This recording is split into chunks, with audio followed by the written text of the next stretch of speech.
2004. I am a communication major, political science minor. I've been kind of in and out of sports for the last like decade. I had my first job was with the Dodgers. I'm from Los Angeles. I grew up in Pasadena. My very first job in sports was with the Dodgers as a part-time role. I was on our game day staff in our premium service department and really just kind of got exposed to the organization at large. And I had no idea where it was going to go. In that very same season, I got brought on board full time to be a coordinator in the premium service department. And just kind of managing, that's like our contractual business, all of those like fancy seats you see behind home plate, down the line, suites. And then I was in that department for 5 years. I got promoted to supervisor while I was there, but I was really interested in global partnerships. That was something that had always kind of spoken to me. And I really didn't see like a direct path there from inside of the organization. So I got a job with an agency where I went to Octagon Sports and Entertainment Network, and they're a pretty big agency. They work with a lot of global brands. I got to dip my toe in both sides of the business, on the sports side as well as on the entertainment side. I got to do some really fun stuff. I worked on Bank of America, Cisco, and Heineken, and I got to do everything from the US Open to I did a partnership with Hamilton, and then I did some stuff with Justin Timberlake's Man of the Woods tour. So it was really fun. I used to joke about that. I was like, wow, I get paid to do all this. This is awesome. And then there was an opening with the Dodgers. I wasn't looking. I was actually quite happy where I was. And they asked me if I would come back and take on a more senior role in the global partnerships team. And so that's where I am now on the activation side. I've been back with the team for a year. Needless to say, with everything that's happening with coronavirus, it's been an interesting season. I have joked that this is a character and resume building process. Just going through all of this with partners and, everything that's happening. We went from 162 games to 60 games. We went from, activations on site and everything like that to being completely digital. So it's been a very good learning opportunity. And that's where I am now, getting ready, hopefully, for a very successful postseason. Great. Thank you. Dan, you want to go ahead and introduce yourself? I will. My name is Dan Devone, and let me first off saying that I don't have the cool backdrop of Dodger Stadium. I'm not sure where you are, Matt, but I don't have like the trees and the beautiful Colorado Rocky Mountains behind me. It's just a plain white wall in San Francisco, California, which, by the way, is on fire these days. Tough living in San Francisco. So I'm a Sig Ep from the University of Arizona, and upon leaving Arizona, I got into my broadcasting career doing play-by-play out in Hawaii. And in Hawaii, I was doing play-by-play for the Chaminade Silver Swords, also doing radio and weekend television. That's where I got my first start. And then my first big break came with an opportunity to go to Fresno and the CBS in Fresno, California, where I was the main anchor for CBS and did the Jerry Tarkanian show. I don't know if you guys remember the Tark. Jerry Tarkanian, I mean, we don't have enough time to go through his bizarre stories. He's one of the most interesting sports figures I have ever come across. And then from CBS, I was there for about 2 years. And my agent called me one day and said, hey, CNN is interested in you. And I was like, oh, CNN, let's do this. And my bags were packed. And CNN they were just launching and putting an emphasis on sports. And then I got a call from, my agent got a call from Seattle that they were opening a television station, the Fox affiliate out there, and wanted me to be the anchor. And so my agent, being a typical agent, I don't know if you guys have dealt with these coconuts before. Sorry if there's any agents on the panel here today, but he was just being the typical agent out of New York City and saying, well, Dan, listen, just go to Seattle, get an offer from them. I'll go back to CNN and have them. He was leveraging my potential offer out in Seattle. But the problem is I went out to Seattle and I fell in love with it. I mean, the news director literally picked me up at the hotel, and I had just got back from CNN, right? Like, I knew the drill. I had my power suit on. I was in the hotel room ready for this interview. And he looked at me, this guy named Todd Mokhtari. He runs NBC out in LA. No, actually, he's NBC in San Diego now. And he looked at me and he said, hey, dude, you're way overdressed. And like, we're going to a sports bar. We're going to get, we're just going to drink for the next 4 hours. And I, that's what we did. And then we talked, at the end, he's like, I really liked your stuff, your tape, and I want you to come here and be the main sports anchor. And I was sold. And I was there for just under 15 years. And then I decided that I had enough of the rain in the Pacific Northwest and wanted to come back to California. and did work for NBC Sports Bay Area, and was on the verge of signing a deal with, I'm not sure what the original, I think you just said introduce yourself, Dan, and I'm going down all these wormholes, but I got to get, this is like therapy, I got to get it out. So I was about to sign a deal with NBC to be the main sports anchor for the NBC affiliate in San Francisco. And then my agent, another agent, calls and says, hey, listen, the WWE is interested in you. And I'm like, I don't know how many of you guys are familiar with WWE, but I needed like some explaining, like who the hell is the WWE? But it's World Wrestling Entertainment, which I knew nothing about. And again, very similar to my other agents, they said, just don't sign the deal in San Francisco. Just, go out there and see what it is that they're all about. And first of all, when she told me how much they wanted to pay, I stopped laughing at WWE and like, what time is the flight leaving? So I go out to the WWE, and it was the craziest audition I've ever had in my life. I literally was sitting there, and they simulated these wrestling matches.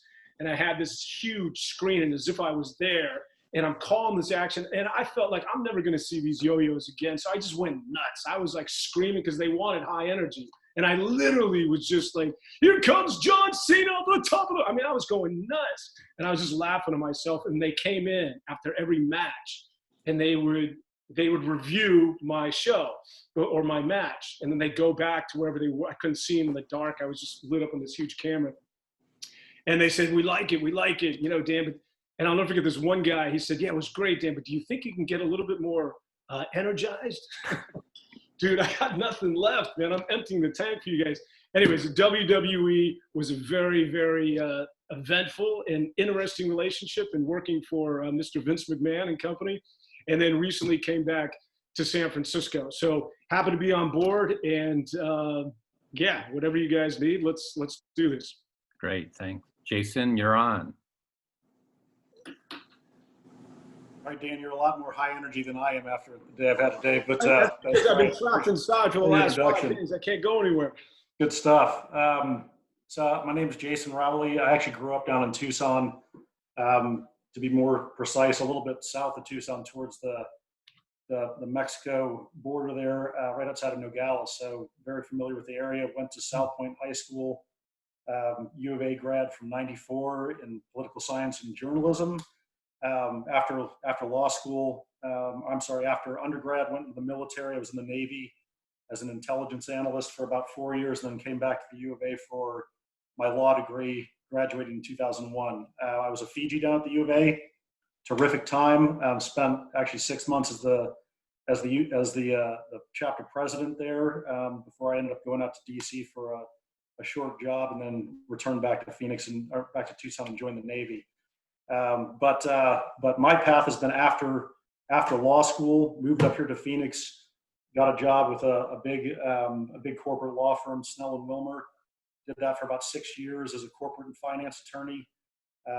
My first step into the sports world was when I was I guess at the time, a fourth-year associate.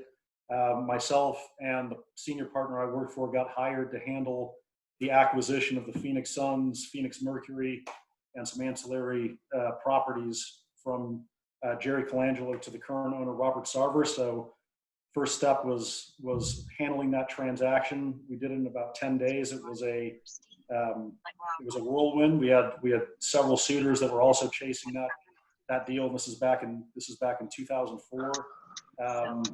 It was something we were able to wrap up after about a 10-day literal sprint. That got me into the door of knowing the people at the Suns and knowing the current ownership group. And about 2 years later, when they were looking for a new general counsel, I was fortunate enough to get the phone call to interview for the job. Got the job, joined the team as general counsel or team lawyer for Phoenix Suns and all related entities. Did that for about 4 years. And then after 4 years was promoted to president and CEO, position that I've held now for going into my 8th season. So almost going into 13 years with the organization, 8 as president and CEO, and basically in that role, I manage all operations of not just the Suns, but the Suns, Talking Stick Resort Arena, which is city owned, but we manage it. We deal with Live Nation, CEA, Octagon, all the big houses on the concert side is another piece of our business. Then we own the WNBA Mercury, which has been a highly successful women's basketball team, the WNBA, also a G League team up in Northern Arizona, and then a bunch of ancillary properties and real estate around the arena. So been an interesting and fun 13-year run. Obviously, in today's world, it's challenging. The thing I tell our staff consistently, similar to what Sara said, is it really is a time in which, if you are able to kind of focus on the basics and really hunker down and take care of your clients and take care of your employees and take care of each other, it's a great learning experience. Most people who are out in the workforce have not dealt with this type of a level of challenge. I mean, candidly, being with the team during the Great Recession, which many of you would be too young, frankly, to kind of remember how tough that actually was. This is significantly more challenging than that period was, and so learning what it's like to navigate your career and business during challenging times. When I was back in the Navy, they said, there's one of my favorite sayings I'll never forget, but it's basically that smooth seas never made for a skillful sailor. And the basic meaning is, when things are going well, everybody can figure it out. It's not that tough. But when things are tough, that's when, if you can figure it out, you're gonna learn from it and be much more successful down the road. So excited to have the conversation with everybody, share whatever insights, but appreciate the opportunity to speak to everybody. So what I'm going to do is I'm going to start off with a handful of questions, and then if anybody else has questions they want to ask, if you can just send a chat through, I'll follow the chats, and then we can throw the questions out. I'm going to start it with, and any three of you can answer this, but with what we were going through with COVID and all the other changes in the world that we're in today, what impact do you see? I mean, what do you see the Dodgers or the Suns as example, like next season? How's it making you look at your operation differently than you did prior to this? You want me to take that one first? Sure. I'm happy to. There's a lot of layers to it.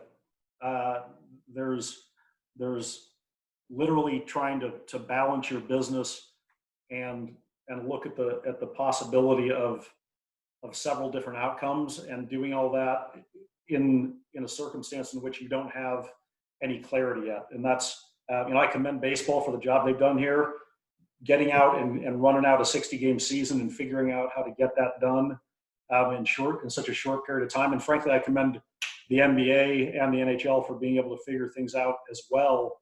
But at the end of the day, what people want ultimately, these big buildings that we've spent hundreds of millions and billions of dollars to put together and to try and provide the best fan experience possible. The end equation is that you need to have fans in those buildings. Our business model is not, at least at this point in time, created to have a scenario where you just have fans sitting at home watching on television. That's a piece of it, and certainly television is an enormous driver of our revenue. But having fans in the building and creating that affinity and that connection point that people want to see and want to be part of is something that you can't lose sight of. And so what we're having to do is plan for the short term, which is likely having games in buildings that either have no fans or have a reduced number of fans in the building, and then looking out and projecting further down the road, after this coming season, what then does it look like when you're able to get back in a position where you can have your building full, but that your fans and that the community is going to expect that you've changed a lot of pieces of your operations in terms of how do you keep people safe?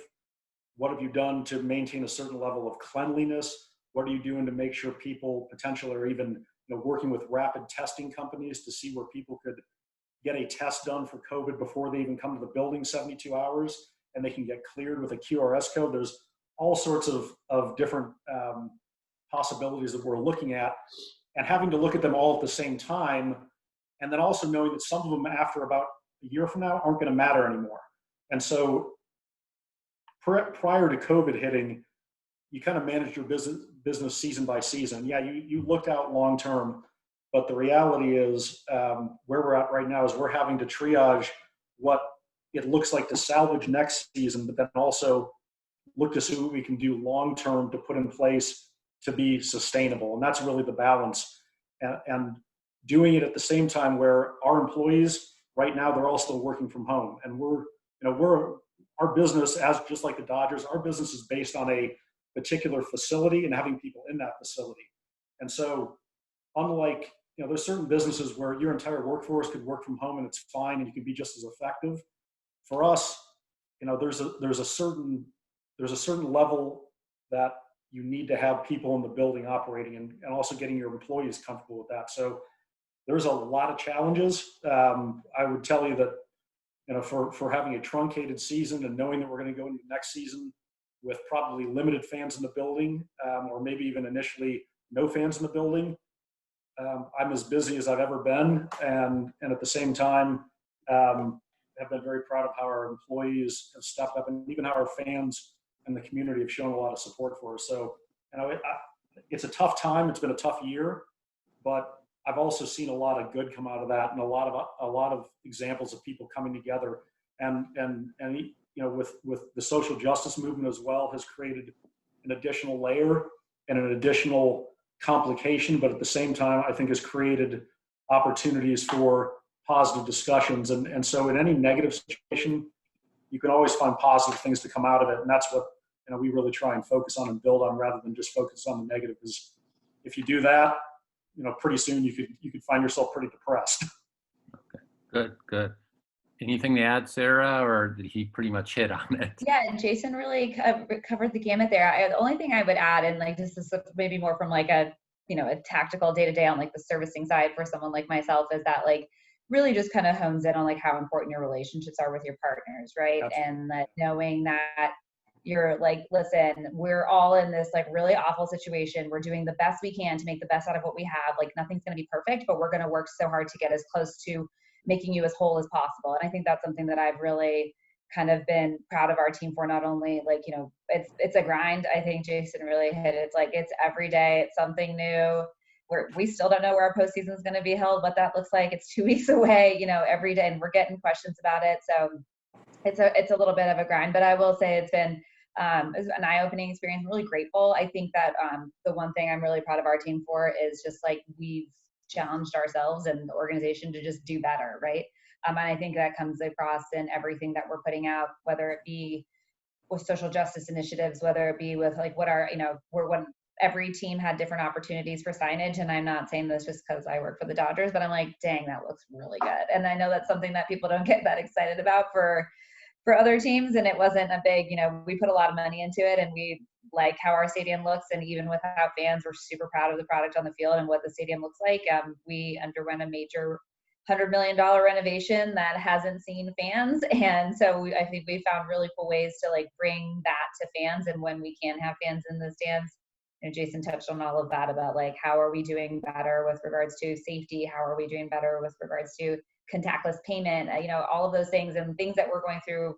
We're being active about it now with our partners, but coming to a Dodger game and having a beer and a hot dog is just so part of the process that I don't know, are people going to feel comfortable drinking a beer out of an open container? Are we switching to cans? What does that look like? We've got a pretty good recycling effort. So there's just been lots of conversations about all the little details that we're trying to get ahead of, but you're never really prepared in these times.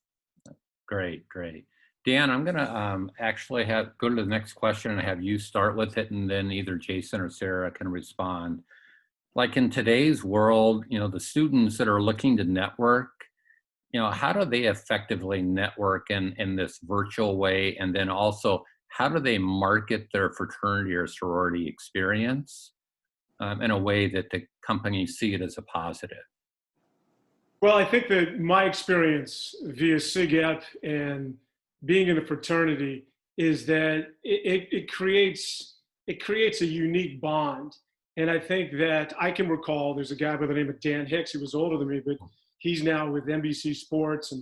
And I remember Dan and I being at SIGEP doing these mock shows, in the middle of the night. And I think that there's a unique sort of bonding that takes place in a place like SIGEP or a fraternity and or a sorority that is a unique, I think, sort of artery towards getting into sportscasting or getting into whatever your profession might be. But as it relates to sportscasting and networking these days, it's a very different landscape than when I was coming out, because you have, as you mentioned, the virtual and all these opportunities in terms of social networking at your disposal. I think, and I'm still a firm believer, that while you have the opportunity, and this is relegated exclusively to sportscasting, while you have more opportunities these days at your disposal in terms of trying to get to where it is that you want to go, there's no escaping sort of the fundamental principles, and this might be applicable to all professions across the board, but especially when it comes to sportscasting, and that is you have to be A, passionate, B, you've got to be mobile. I've worked with, when I'm working as a sportscaster and a sports director, I oftentimes will have interns who are required that they be matriculated at certain schools in the area, whether it's UC or whether it's NYU or what have you. And I always hear from these kids essentially who are freshmen or sophomores or juniors or seniors, and they want to know how they can go on air, or how do they get a job where they're starting in New York or Los Angeles or Chicago or where have you. And I think that because there's this sort of this quick path to sort of the nouveau riche, where these startups, or whether they're sort of shaded by the sort of money and the retirement of some of these younger people who are making a lot of money at a quick age, and whether it's the Zuckerbergs of the world, creates a false sense of reality when it comes, at least to my world, and that being sportscasting. Again, I think that there's no replacing the fact that you're going to have to make a tape, and that you're going to have to be willing to go to a small market and prove yourself. And that market may be Pocatello, Idaho. No offense to anyone out in Pocatello, but you're not necessarily going to start in a big metropolitan area, and nor would you want to, because I think the whole sojourn to being a sportscaster and being effective on air is that you want to go to a small market. And if you want to stay in a small market, God bless. I mean, there's nothing wrong with that. But if you're aspiring to go bigger and better, then I think going someplace where you can make your mistakes, that you can mature, and that you can elevate yourself, so then you go to a medium-sized market, and eventually, if you want to go to Chicago, New York, or San Francisco, you will get there, and more importantly, you will be better prepared. But I think that fundamentally, when it comes to networking and doing what it is that I do, and getting into that niche sportscasting, that is very fundamental, and I don't think it's changed over the years, regardless of where we're at in terms of technology and in terms of where we're at in 2020, which, by the way, I hope God never repeats a 2020 year, at least in my lifetime. But as it relates to sportscasting, that you have got to put in your time, you've got to be passionate, and you've got to be willing to make sacrifice. And if you work hard at this, and if you believe that this is what you want to do, it's similar. I had to take acting classes when I went to WWE, and everybody in acting would tell you the same thing, that there's a passion, that you have to believe that this is my calling. Sportscasting is unlike a lot of other things. I don't think it's similar to pre-med or pre-law or accounting. There is an X factor that sort of has to lie within you. You don't graduate or get so halfway through your collegiate career and decide, well, I'm decided between these three things, and one of which is sportscasting. Sportscasting has to sort of be innate, almost sort of, you have to be wired that way. It's got to be a DNA thing at a very, very young age. And I think that just like anything else, if it's what you want to do, then you've got to be willing to make the sacrifice, regardless whether it's 2020 or whether it's 1995 or 1985. I think the path to getting to be a sportscaster and being a successful sportscaster hasn't changed, regardless of the fact that the times and society may have changed over the last decade or so. Sara, any advice you'd give to the students? Yeah, I would just talk to and meet with as many people as you can. One of the things I always tell people is, when I first started out, I was like in client services in the premium world, right? And I didn't even know that was a job when I was in college. Like the concept of like a servicing role for a partnership was something that I didn't really know about. And as I, got into the organization and started to learn more and more, I'm a communication major. My mom always joked about, she thought that I would work in PR or something like that. And it felt somewhat suited to my strengths, but I was like, no, I really like cultivating a relationship with someone and like building this partnership. And then that was kind of how I moved into the global partnerships world. I was like, I love brand activations. And I started to learn about all these things that they existed when I came out of college, but they just aren't as evolved as they've been in the last, let's call it 5 to 8 years. And I think that just talking to as many people as you can and hearing about different parts of the business is really important, because it's continuing to evolve. Like, just using an example, like having a social media manager was not something that most teams had, 8 years ago. And to have, every team has like a couple now, right? And it's something that drives a lot of business for them. There's partnership, contributions to that. And so those things are just always evolving. It's just good to have a pulse on all the opportunities. Great.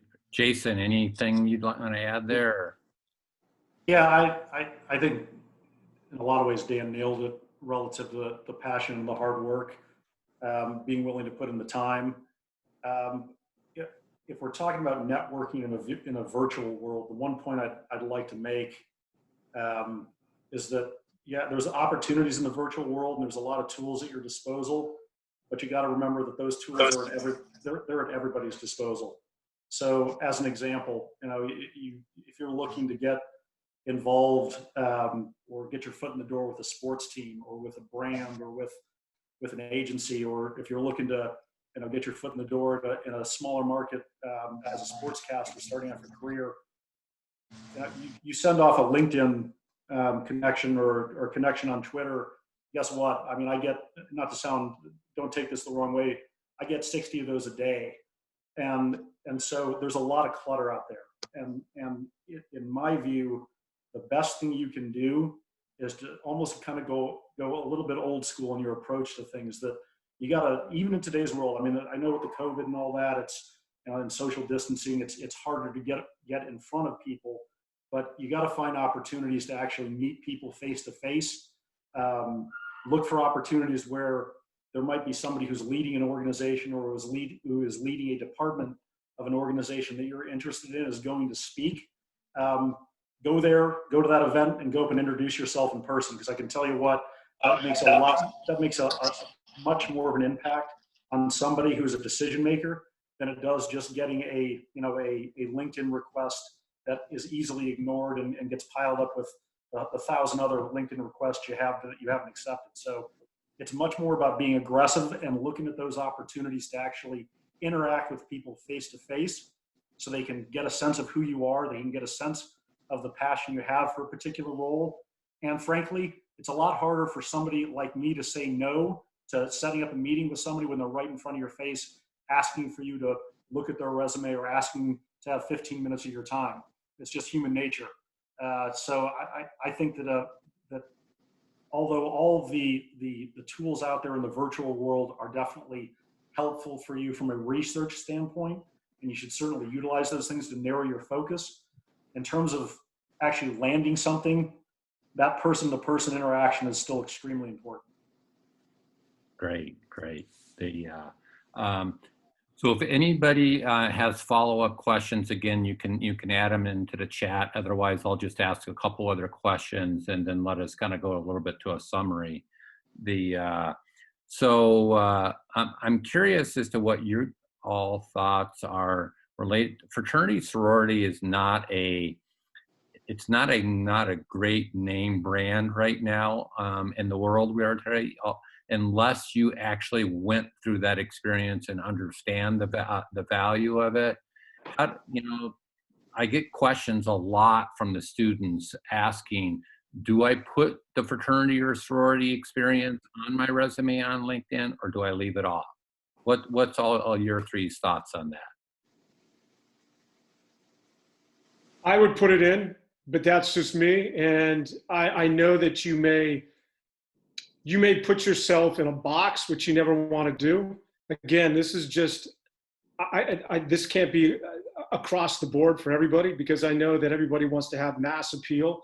I'm certainly not embarrassed, nor would I at any point want to hide the fact of something that I did at a young age from a social perspective that gave me my first sense of leadership, my first opportunity to be a part of something. I think that, when you're 17 or 18 going into college, for me at the University of Arizona, it's, Matt, maybe you can attest to this, it's a lot of sunshine and attractive people and a lot of alcohol. And so getting an opportunity to cross over to that threshold or to have that rites of passage into quote unquote manhood.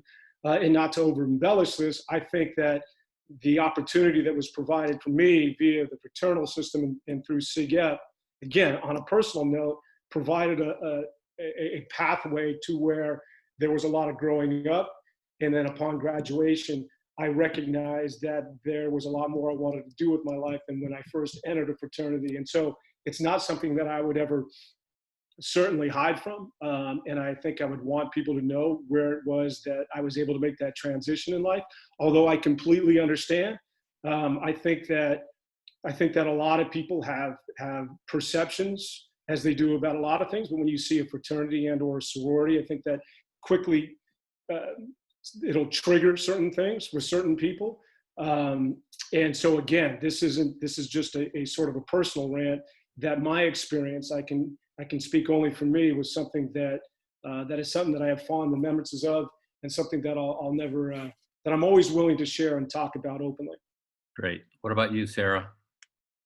Yeah, I also feel the same way, Dan. I'm very passionate about my time in Pi Phi, and candidly, when I was first coming into the workforce, that was what a lot of my experience was, right? I was vice president of membership, I was vice president of fraternity development, and I was like, listen, if you can manage a house of 350 girls, then you've got all these things going on, like some of these other client issues seem small, right? So it was like it just totally depends on how you position it, and I agree with Dan. It was just kind of a lot. I mean, especially like I said at the beginning of my career, so much of my experience and who I was, and I'm very grateful to have had all of that. I would want to keep it on there, and you never know. I guess I have it on my LinkedIn and on my resume, but then someone at my last job heard from a friend of a friend that she was like, oh, I heard you were Pi Phi, and then we we didn't even work in the same department. We probably wouldn't have really spoken, and we became good friends because of that connection, right? And she is now working for LAFC, and she's we're talking about potential things we're doing together. So you never know. And with Dan, it was very proud of it, so I'd leave it on. Great. Jason? Similar opinion. The additional thing I'd add is that, whenever you're going for a job and somebody's looking at your resume, they're going to look for leadership experience. And so use the opportunity when you're in your fraternity or your sorority to actually, get involved there, try and be in a leadership position in your house so that you are able to down the road, as Sara has, be able to identify things that you've done in your fraternity or your sorority. It's one thing to say, hey, I was part of it, and that's great, and that does create connections. And like Dan, I would never, not only would I wouldn't hide from it, I'm very proud of it.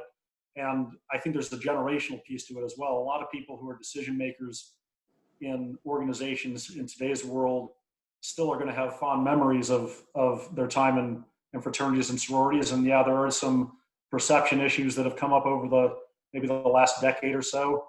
And that's unfortunate, but it's reality. But at the end of the day, people who have had good experiences in that environment, like I have, like obviously Dan has, like Sara has, they're going to recognize that. And particularly, again, if you stepped up and as a young person showed leadership in that setting. And remember, there's, at least in my day, we had graduate advisors and we had all those things, but for the most part, it was college kids running the fraternity. And so if you're a leader in that type of a setting, I think that reflects well on you, and it's not something you should run from. It's actually something you should be willing to put out there in a mantle and be proud of. Great. I'm gonna just there's some alumni on the phone today as well. I'm going to give them a chance if they want to say anything, if they're a pledge brother or any of you. But also before I get to there, I thought I'd update the alumni that are on the phone, kind of what's going on. So all the fraternities and sororities did virtual recruitment this year, so it was done by Zoom. On the most part, they took recruiting classes fairly similar to what they did last year, so there's still strong enough interest. So they did fairly well there. I will tell you that COVID is creating, challenges for social organizations, and right now, a good percentage of our fraternities and sororities on the campus right now are in isolation, which means for 14 days, nobody can leave the house or visit the house because the Pima County has, if 10% or more of the people living in the house have COVID, they put you in a 14-day shutdown. And so quite a few chapters are experiencing that right now. I think the university is starting to evaluate whether they're going to put a shutdown on all the dorms as well, just trying to control it. So needless to say, these guys and girls are living through challenges that none of us ever had to even dream of dealing with. Any of the alumni that are on the phone want to chime in? I know we've got a bunch of undergrads, but there's some alumni too. I'll give you a chance. Boy, everybody's shy. Hey, Matt, can I just interrupt for a second? Yeah. I saw that a fraternity brother of mine I haven't seen forever is on there. And I'm just forewarning you that taking his phone call could be very, very dangerous. So I'm just hoping that Mr. Pileman does not jump on. Yeah, you got Sobel on and Pileman from your era. So. Hello, Dan. Yeah. Sobel might be somebody that Jason might be familiar with. Yeah. Which one? Heilman? Oh, yeah. Well, Jason. so the other thing I'll just share with the alums that are on the phone here today. So what we're doing with all the chapters, beyond doing what we're doing here right now, we're actually rolling out on the websites for all the chapters a career network, and we're going to have a job board on them. We're going to have an ability for alumni to sign up as a mentor to an undergraduate to give them advice on a more one-on-one relationship. Just the philosophy is we need to do a better job of preparing the undergraduates and getting them career ready, and just create more value for the undergraduates. Currently, right now, our value is not our social events right now. So I had Jeff Mongan on there. Excellent panel and great input. I recall Dan Hicks doing Keith Jackson impressions, calling the play-by-play in the tradition section at U of A games in 1993. Yeah. Funny world. So, well, any other last summaries from any of the speakers? Any last bits of advice or questions from anybody? I'll just tell you, and Matt, you said it. You guys are going through things that none of us had to deal with when we were in college, for sure. So just kind of hang tough there. Know it'll get past. And know that if you stay focused and kind of dig in, you'll be successful. It's just just view this as a learning opportunity and do the best with it. But know that it's not lost on a lot of us out here in the working world. That I got a kid who just started high school this year. It's a completely different experience, and one that I'm sorry that she has to go through, but at the end of the day, life's life, and you make the most out of it. So just keep your chin up and keep going. Great. Yeah, and I would also add to that nobody wants to have this as their collegiate experience. I can't even begin to imagine being in a fraternity or a sorority or being at college in 2020. I seriously, I have no idea. I can't even fathom that. I think it's the connection and the ability to be with people was sort of, college in and of itself. But I would say this, that just sort of in a general sense, that you're getting a lot thrown in your face, but this will be beneficial. Just mark my words as you go forward, because and a lot of these kids probably weren't around for 9/11. Just stuff happens in this world. And you can lead a world that it could be a boulevard of unblinking green lights, and you can go to your grave and nothing ever bad happens to you. I always feel sorry for those people, because it's the way we measure who we are, right? It's that barometer. It's not necessarily the good times. When things go bad is when you begin to savor those moments that we took for granted, just chilling or hanging out with one of your friends, or just going to get a beer at Dirtbags or somewhere in Tucson where you're just hanging out. All those things we took for granted. Once you get past this, and we will, right? We're going to return to normalcy. right? This virus will be gone at some point. The air will return to normal here in California. And when we do, you will be, as a young person going through this in your formative years, a better person, because you're going to deal with these sort of things in life. And if you can deal with it now, then you'll be able to deal with other obstacles that I guarantee you, unfortunately, are coming your way. That's just sort of the name of the game when you play this thing called life. Well said. Sarah? Yeah, no, I think that, adaptability is the only thing that I can say, trying to have fun with it all. Listen, and I agree with everything that Jason and Dan said. It's not ideal. I can't even imagine what it's like. I have joked about with my friends, Dan, that I've been, my biggest problem used to be getting to dirt bags before there was a line, right? And now that's all changed. And, we're worried about, function of like, do we have enough bandwidth for both my husband and I to be working from home? And, we've got a dog and all this like other stuff now that I'm like, oh, I didn't realize like your life is so fun. So I know it's not ideal. You guys are working through some stuff. It's definitely not the way you imagine college, but I promise you're going to have so many good stories about like that time we were in quarantine and we had to do X, Y, and Z, and you'll be telling it around the table years from now. So just hang in there. Great. Well, thanks to you three for joining today. I'll send we're gonna post on the websites for the chapters, the session tonight. If anybody has specific questions that they think about after it, they can send me an email note. I'll follow up with the speakers and pass any information along. And at some point, Sarah, Jason, and Dan, we may come back to you in the future. And we try to do something like this once a year or so. So I think you guys did a great job. I appreciate your time. Thanks for having me. Thanks for having me. All right. Have a Thanks good for the night, opportunity. everybody. Appreciate it. Have a good night, everybody.